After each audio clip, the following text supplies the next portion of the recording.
හරි අපි ඩිබෙන්චර්ස් පාර්ට් එක තමයි ඩිස්කස් කරන්න යන්නේ. එතකොට මේ අපි වැඩි කතා නැතුව කෙලින්ම බලමු. මොකක්ද මේ ඩිබෙන්චර් එකක් කියලා කියන්නේ? ඩිබෙන්චර් කියන්නේ ණයකරයක්. එතකොට අපි කලින් කතා කරේ ෂෙයාර්ස් ගැන. කලින් ඉගෙන ගත්ත ෂෙයාර්ස් ගැන. මේ ෂෙයාර්ස් කියන ඒවා අද මේ ෂෙයාර්ස් ඉෂුව කරලා අපි බලාපොරොත්තු වෙනවා ආයතනයේ කැපිටල් එක ප්‍රාග්ධනය රැස් කරගන්න. එතකොට ෂෙයාර්ස් ඉෂුව කරලා ප්‍රාග්ධනය රැස් කරගන්නකොට පොඩි අවුලක් තියෙනවා ඒක. හේතුව තමයි අපි නම් ආයතනයේ අපි කොටස් නිකුත් කරලා මහජනතාවට ආරාධනා කරනවා අපේ කොටස් ගන්න කියලා. එතකොට මහජනතාව ඇවිල්ලා අපිට සල්ලි දීලා අපේ කොටස් මිලදී ගන්නවා. හරි අවුලක් නැහැ. එතකොට අපිට අවශ්‍ය ප්‍රාග්ධනයත් රැස් වෙනවා. හැබැයි ෂෙයාර්ස් ඉෂුව කරපුවාම ඒ අපේ ආයතනයේ හිමිකමෙන් කොටසක් එළියට ගලාගෙන යනවා. දැන් ඔයා නම් ආයෝජකයා මම නම් මගේ කම්පැනි එක ඔයා ඇවිල්ලා මගේ කම්පැනි එකේ ෂෙයා එකක් ගත්තාම මගේ අයිතියෙන් කොටසක් මගේ කම්පැනි එකේ නැත්නම් කම්පැනි එකේ අයිතියෙන් කොටසක් මගේ නෙවෙයි අතට කම්පැනි එකේ අයිතියෙන් කොටසක් ඔයාටත් තියෙනවා. තව කෙනෙක් ඇවිල්ලා ෂෙයා එකක් ගත්තොත් එහෙම එයාටත් කොටසක් අයිති වෙනවා. ඔය විදිහට ෂෙයාර්ස් ලොකු ප්‍රමාණයක් එක එක්කෙනා අතර යනකොට කම්පැනි එක එහෙම නැත්නම් ආයතනයේ අයිතිය එක එක පුද්ගලයන් අතර යනවා. එතකොට මේ අයිතිය පිටතට ගලා යාමක් සිද්ධ වෙනවා ෂෙයාර්ස් වලදී. හැබැයි හිතන්නකො මේ ආයතනට ඕන වෙනවා මෙන්න මේ අවාසිය වළක්වා ගන්න. හරිද? මේ අයිතිය පිටතට යනවා කියන ඒ සීන් එක නැතුව ආයතනට ඕන වෙනවා යම් ප්‍රාග්ධන අරමුදලක් රැස් කරගන්න. හරිද? ඒ වගේ වෙලාවට ඊළඟට හිතන්නකො දැන් ආයතනයේ මොකක් කම්පැනි එක ෂෙයාර්ස් ඉෂුව කරලා දැන් ඉෂුව කරන්න ෂෙයාර්ස් නැහැ. හරි ඒ කියන්නේ යම් සීමාවක් දාලා දෙනවා මෙන්න මෙච්චර කොටස් ප්‍රමාණයෙන් එහාට ඔයාලට නිකුත් කරන්න බෑ. දැන් ඕගොල්ලෝ සෑහෙන කොටස් නිකුත් කරලා තියෙන්නේ. එතනින් එහාට නිකුත් කරන්න බෑ කියලා මොකක් හරි සීමාවක් පැනලා තියෙනවා. ඒ වගේ වෙලාවක මොකක් හරි ප්‍රාග්ධන අරමුදල් අවශ්‍යතාවයක් ආවොත් එහෙම ආයතනයක් නිකුත් කරනවා ඩිබෙන්චර්ස් ඉෂුව කරනවා ඩිබෙන්චර්ස් අපි කියනවා ණය කර කියලා. මේකේ වචනයම තියෙනවා මේ ණයක්. මේක ඇවිල්ලා ණයක් තමයි. හරි. මහජනතාවගෙන් ණයක් ගන්නවා වගේ සමානයි මේකත් හරියට. හරි මේ ෂෙයාර්ස් වලට වඩා වෙනස් වෙන්නේ මේක මේ ණයකරයක් ඩිබෙන්චර් එකක් අපි නැවත ගෙවන්න ඕනේ. මේ ණයක්නේ. ණයකරයක්නේ. ඩිබෙන්චර් එකක් ආපහු ගෙවන්න ඕනේ. හැබැයි ෂෙයා එකක් ආපහු ගෙවන්න ඕනෙමයි කියලා එකක් නැහැ. අපි දන්නවා ෂෙයාර්ස් ආපහු ගෙවනවා අපි නෝ රිඩෙම්ප්ෂන් කියලා. ඔන්න ඔහොම එකක් අපි ඉගෙන ගත්තා. මේවා ඉගෙනගෙන ආවේ. එතකොට මේ රිඩෙම්ප්ෂන් කියන එක ෂෙයාර්ස් වල අනිවාර්ය කියලා එකක් නැහැ. ප්‍රිෆරන්ස් ෂෙයාර්ස් තමයි අපි ගොඩක් වෙලාවට රිඩීම් කරන්නේ. හැබැයි ඩිබෙන්චර්ස් මේවා අනිවාර්යයෙන්ම නැවත ගෙවීමක් සිද්ධ කරන්න ඕනේ. එතකොට මේ ණයක්නේ. මේක ඇවිල්ලා මොකද්ද? ලයබිලිටි එකක්. ඒ කියන්නේ වගකීමක්, බැඳීමක්. එතකොට මේ ඩිබෙන්චර්ස් වල අපි account එකක් ගැහුවොත් ඕක මොන පැත්තෙද දාන්නේ? හරද බැරද? ඩෙබිට්ද ක්‍රෙඩිට්ද? ඩිබෙන්චර්ස් කියලා ගැහුවොත් අනිවාර්යෙන් එක දාන්න ඕනේ මේ පැත්තේ. ක්‍රෙඩිට්. හරි? ලයබිලිටි එකක්නේ. අපිට ඔබ්ලිගේෂන් එකක් කියනවා මේ ණය ආපහු ගෙවන්න ඕනේ. එතකොට මේවා නිකුත් කිරීමේ ක්‍රියාවලිය සරලව ගත් කිව්වොත් එහෙම මේ ෂෙයාර්ස් ඉෂුව කරනවා වගේම තමයි. හරි? ඩිබෙන්චර් එකක වැලියු එක මෙච්චරයි මෙච්චරක ඩිබෙන්චර්ස් ප්‍රමාණයක් නිකුත් කරනවා. එතකොට එක එක්කෙනාට පුළුවන් යම් ප්‍රමාණවල වලින් මිලදී ගන්න. එතකොට මේක ණයක්නේ. හැම ණයකටම තියෙනවා මොකද්ද? පොලියක් තියෙනවා. ඉන්ට්‍රෙස්ට් එකක් තියෙනවා. ඉතින් මේ ඩිබෙන්චර්ස් වලටත් පොලියක්. එහෙම නැත්නම් ඉන්ට්‍රෙස්ට් එකක් තියෙනවා. හරිද? දැන් එතකොට මේක ගෙවන කාල සීමාවක් තියෙනවද? ඔව් තියෙනවා. හරි. මේක දැන් අපි හිතමු ණයක් ගත්තොත් අපි බැංකු ණයක් ගත්තොත් අවුරුදු 5කින් ගෙවන්න ඕන 10කින් 20කින් ඔන්න ඔය විදිහට ගම් කාල සීමාවල් තියෙනවනේ ණය ආපහු ගෙවන්න. එතකොට මේ ඩිබෙන්චර්ස් වලටත් තියෙනවා කාල සීමාව. හරිද? කොච්චර කාලෙකින්ද ආපහු ගෙවන්න කියලා. අපි ඔයාලට කියන terms and conditions ඒ කියන්නේ කොන්දේසි සහ නියමයන්. මේ කොච්චර කාලෙකින්ද ආපහු ගෙවන්නේ ඊළඟට මේකට හම් වෙන පොලිය කොච්චරද මේකේ වැලියු ඩිබෙන්චර් එකේ වැලියු එක කොච්චරයිද ඔන්න ඔය වගේ තොරතුරු ටිකක් දාලා ඩිබෙන්චර් එකක් මිලදී ගන්නකොට ඒ කියන්නේ ආයෝජකයෙක් අපි නම් ආයෝජකයා අපි ගිහින් වෙන කම්පැනි එකකින් මිලදී ගන්නකොට අපට හම්බ වෙනවා ඩිබෙන්චර් සර්ටිෆිකේට් කියලා එකක්. ඩිබෙන්චර් සර්ටිෆිකේට් ණයකර සහතිකය. මෙන්න මේ සහතිකේ ඩිබෙන්චර් සර්ටිෆිකේට් එකේ තියෙන අර මං කියපුවා terms and conditions terms ඊළඟට ඉන්ට්‍රෙස්ට් ඉන්ට්‍රෙස්ට් රේට් එක කොච්චරක්ද ෆේස් වැලියු එක කොච්චරක්ද ඔන්න ඔය වගේ තොරතුරු දීලා සර්ටිෆිකේට් එකක් දෙනවා. ඕකේ තියෙන ඔය තොරතුරු ටික. හරි. එතකොට මේ terms and conditions එතකොට මෙතන තියෙනවා මේ මැචුරිටි ඩේට් එක. මැචුරිටි මොකක්ද ඒ පරණත කාලය. ඒ කියන්නේ මෙන්න මේ ගත්තු ණය ආපහු හම්බ වෙන්නේ කවදටද? හරි. ආයතනය අපි හිතමු අපි හිතමු මම තමයි කම්පැනි එක, ඔයා තමයි ආයෝජකයා, මම ඔයාගෙන් ණය කර, ඒ කියන්නේ ණය කර නිකුත් කරලා සල්ලි ඉල්ල ගන්නවා. එතකොට ඔයාට මම ඩිබෙන්චර් සර්ටිෆිකේට් එකක් දෙනවා. ඒ සර්ටිෆිකේට් එක තියනවා මම තව අවුරුදු අපි හිතමු 10කින්, තව අවුරුදු 10කින් ඔයාට ඒ ගත්තු ණය, ගත්තු සල්ලි ටික ආපහු දෙනවා. පොලියත් එක්ක, ඉන්ට්‍රස්ට් එකත් එක්ක, පොලියත් එක්ක ආපහු දෙනවා. හරිද? ඉතින් ඔය වගේ සරල ක්‍රියාවලියක් තමයි, සරල නැහැ මේ, සරලව ගත්තොත් මම සරලව කියලා දෙන්නම් මෙතන. මේ ඩිබෙන්චර් එකක් ඉෂුව කරනවා. එතකොට ඒකට පොලියක් හම්බ වෙනවා. අවුරුදු ගානකින් ආපහු ගෙවනවා. ඔන්න වගේ දේවල් ටිකක් දැනට ඔලුවට දාගන්න. මේ හොඳටම ඇති මේ ගණන් ටික උඩ දාගන්න. හරිද? එතකොට මේ අර ගෙවන කාලයට තමයි කියන්නේ මැචුරිටි පීරියඩ් එක කියලා. ඇට් ද මැචුරිටි කියලා කියන්නේ ඒක පරණත කාලය අවසානයේදී කියන එක තමයි ඔයාලට ගණන් වල හම්බුනොත් එහෙම හම්බ වෙන්නේ. හරි. එතකොට මේ මැචුරිටි කෙන වලට පැහැදිලි, ඉන්ට්‍රස්ට් කෙන වලට පැහැදිලි, ඒක අමුතුවෙන් කියන්න දෙයක් නැහැ. මොකද ෆයිනෑන්ස් වල අපි ඉගෙන ගත්තා ටයිම් වැලියු ඔෆ් මනි කියලා concept එකක්. එතකොට අපි දන්නවා අනිවාර්යයෙන්ම මේ යම් කාලයකට පස්සේ මුදල් ප්‍රමාණයක් හම්බ වෙනවා නම් අනිවාර්යෙන් ඊට පොලියක් එන්න ඕනේ. එතකොට මේ පොලිය මේ ලැබෙන්න ඕනේ. අනිවාර්යෙන් පොලියක් හම්බ වෙන්න ඕනේ. එතකොට පොලිය තීරණය වෙන්නේ කොහොමද? ඒක චුට්ටක් කියලා යන්න නේ, නැත්තම් අවුල්නේ. පොලිය තීරණය වෙන්නේ මේ වෙළඳපොළ පොලිය අනුපාතය මත. හරිද? මහ බැංකුවෙන් කියන ණයකර පොලිය අනුපාතය මෙච්චරයි මෙහෙමයි මෙහෙමයි කියලා. අන්න ඒ වගේ වෙළඳපොළ පොලිය අනුපාතයක් තියෙනවා. ඒ පොලිය අනුපාතයට අනුව පොලිය අනුපාතය තීරණය කරනවා. ඊළඟට ආයතනයේ අපි හිතමු රිස්ක් එක, අවදානම් මට්ටම. හරි. අවදානම් මට්ටම අනුව පොලිය අනුපාතය හැම හැවෙන්න පුළුවන්.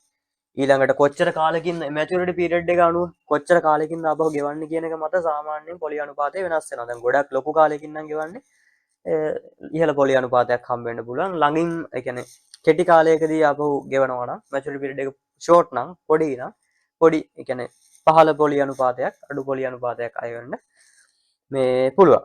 හරි.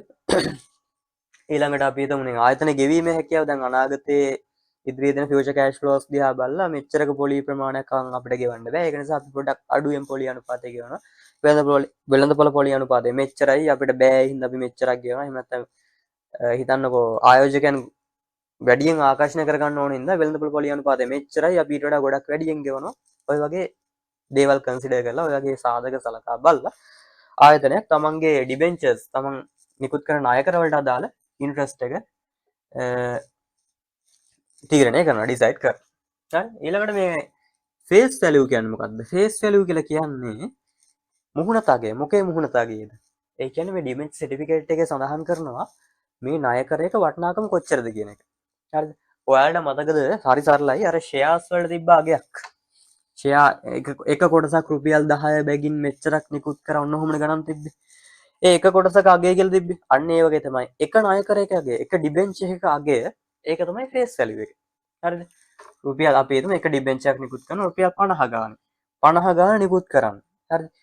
එතකොට මේ 50 ගාන නිකුත් කරන ඒක තමයි ෆේස් වැලියු එක. මේ ෆේස් වැලියු එක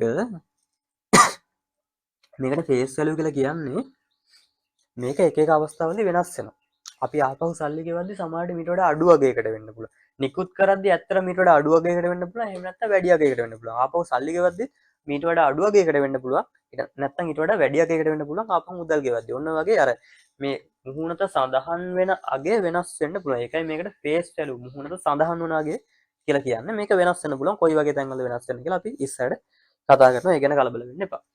හරි. එතකොට ෆේස් වැලියු කියන්නේ සඳහන්, මුහුණත සඳහන් වෙන අගය.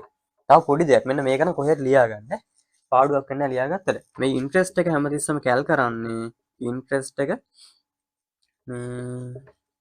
කැල් කරන්න හැමතිස්සෙම ෆේස් වැලියු එක මත ෆේස් වැලියු එක මත හරිද ඒ කියන්නේ මුහුණත් සඳහන් වෙන අගය මත තමයි ඉන්ට්‍රස්ට් එක කැල් කරන්නේ දැන් මුහුණ සඳහන් වෙන අගය 100ට සඳහන් වෙන අගය රුපියල් 50යි නම් 100ට 10යි නම් මේ 100ට රුපියල් 50ට තමයි 100ට 10 කියන එක කැල් කරන්නේ.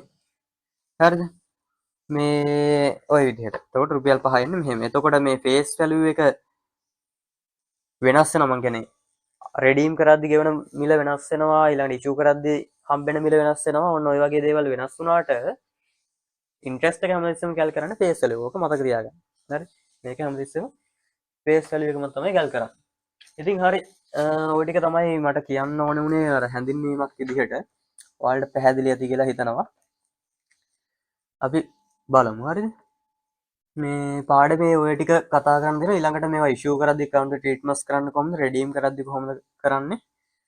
account treatments කරන්න ඔය ටික තමයි තියෙන්නේ. එතකොට තව දෙයක්. හරිද? මේ ඉන්ට්‍රස්ට් එක ගෙවන ආකාර දෙකක් තියෙනවා. හරිද? පාඩමේ නම් තිබ්බේ නැහැ. මම චුට්ටක් කියන්නම්. මේ පොලිය ගෙවන ආකාර දෙකක් තියෙනවා. හරිද? එකක් තමයි as installments. ඒ කියන්නේ වාරික වශයෙන්. වාරික විදිහට පොලිය ගෙවනවා. ඊළඟට අනිත් එක තමයි cumulative interest.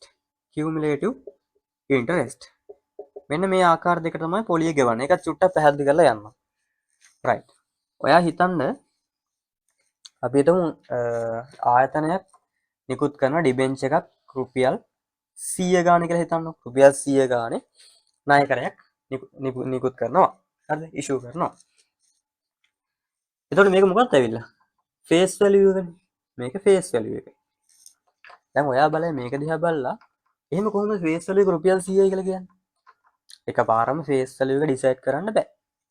හරිද? මම ඒකත් චුට්ටක් කියන්නම්. ෆේස් වැලියු එක ඩිසයිඩ් කරන්නේ ආයතනයේ අරමුදල් අවශ්‍යතාවය මත. හරි ප්‍රාග්ධන අවශ්‍යතාවය මත තමයි මේක තීරණය වෙන්නේ. උදාහරණයක් විදිහට හිතන්න ඔයාට ඕනේ රුපියල් ලක්ෂයක හරිද? ලක්ෂයක ප්‍රාග්ධනයක් නම් රැස් කරගන්න ඕනේ. ඔයා නිකුත් කරනවා නම් ණය කර අපි හිතමු 1000ක්. ඔයාගේ ෆේස් වැලියු එක කීයද? රුපියල් 100යි නේ. අවශ්‍ය කරන ප්‍රාග්ධන අරමුදල් අවශ්‍යතාවය මත සහ නිකුත් කරන ණයකර සංඛ්‍යාව මත ෆේස් වැලියු එක තීරණය වෙනවා. ඒක සරලයි. හරි. නැත්තම් ඊළඟට බලයි කොහොමද රුපියල් 100ක් එකපාර ඉඳලා ගත්තේ කියලා. මම මේව නිකන් හිතලා කිව්වේ. ඒ අදාළ ආයතන වලින් ඇත්තටම නිකුත් කරද්දී ණයකර නිකුත් කරද්දී ඔය විදිහට සලකලා බලලා ෆේස් වැලියු එක තීරණය කරනවා. හරි. සාමාන්‍ය ඔය කැල්කියුලේෂන්ස් වල ලේසියට රුපියල් 100 200 අර වට සංඛ්‍යා තමයි ගන්න. හරි. එතකොට ගණන් හදන්න ලේසියෙන් රුපියල් 1000. හරි. ඒ වගේ. හරි. හිතන්නකෝ දැන් රුපියල් 100ක ණයකරයක් නිකුත් කරා. හරි.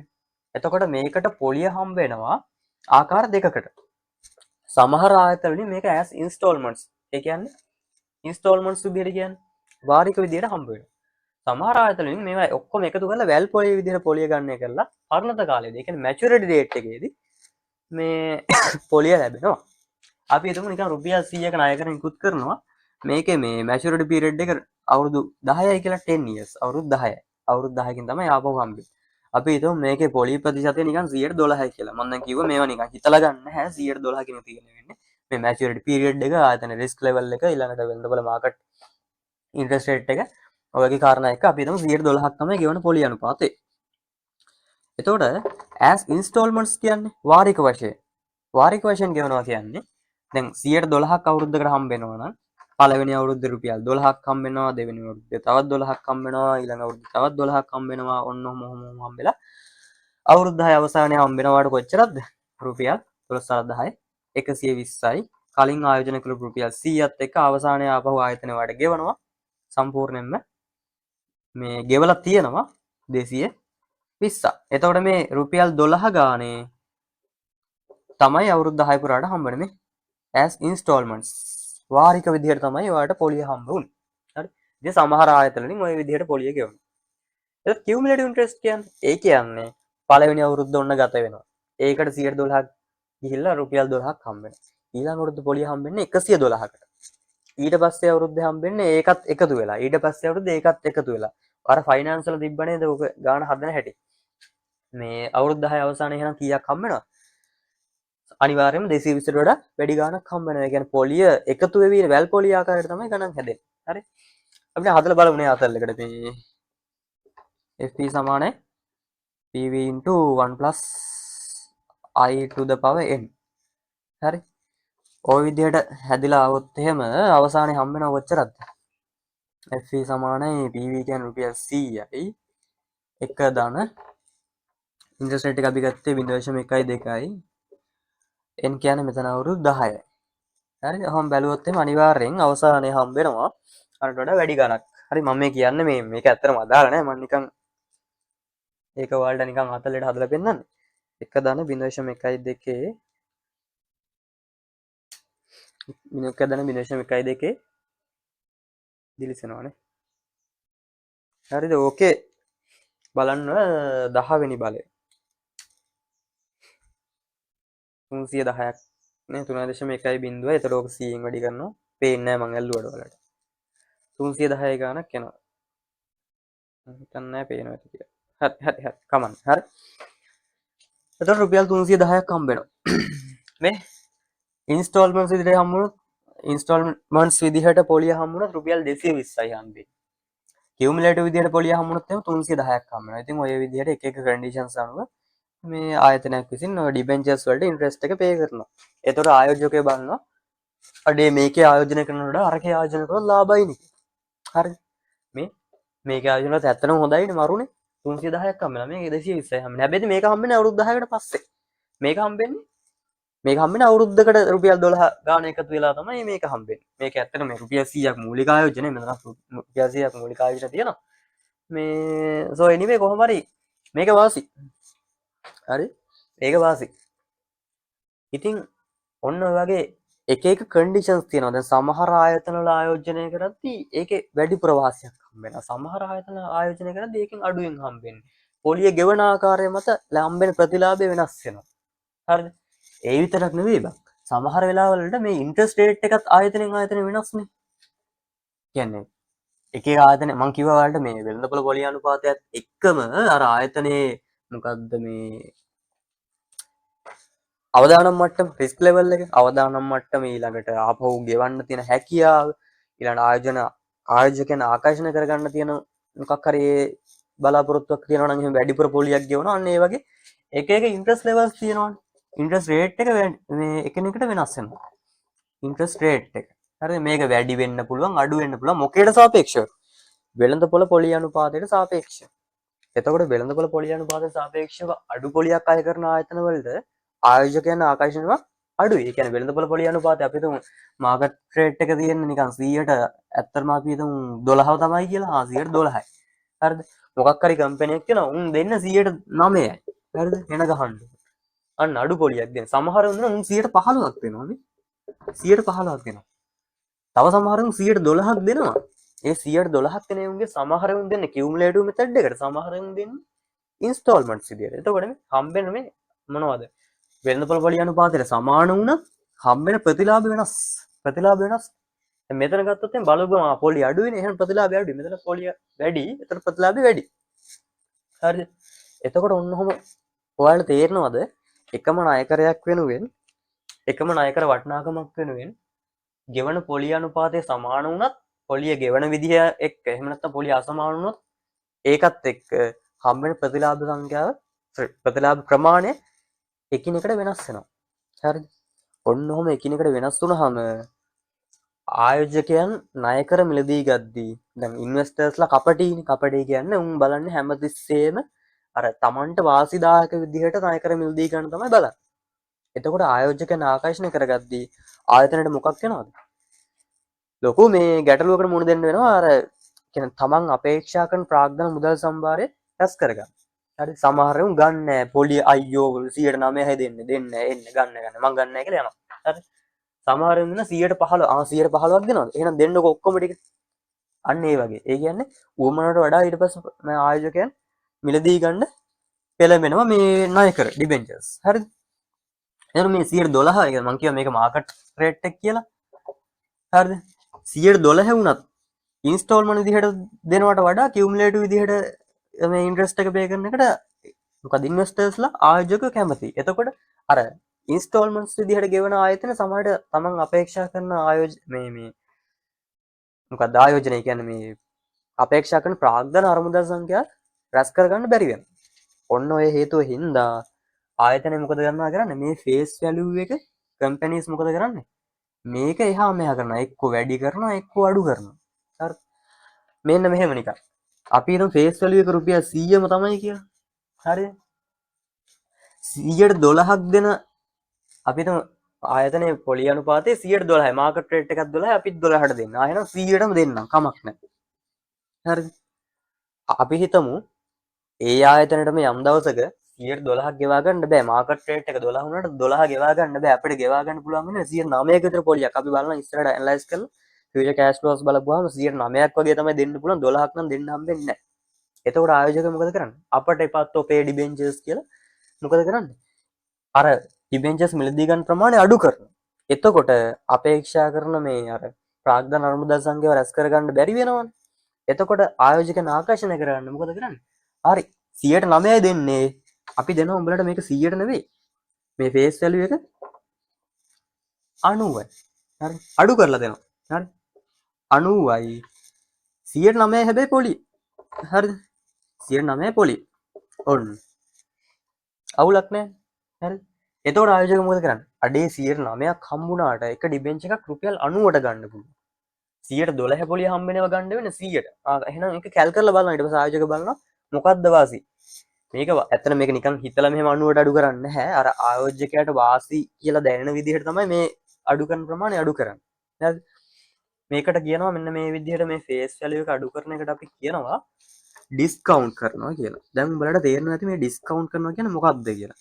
අර ආයෝජකයන් ආකර්ෂණය කරගන්න පොලි අනුපාතය අඩු වෙනකොට දෙනවා මේක ටිකක් අඩුයි. හරිද?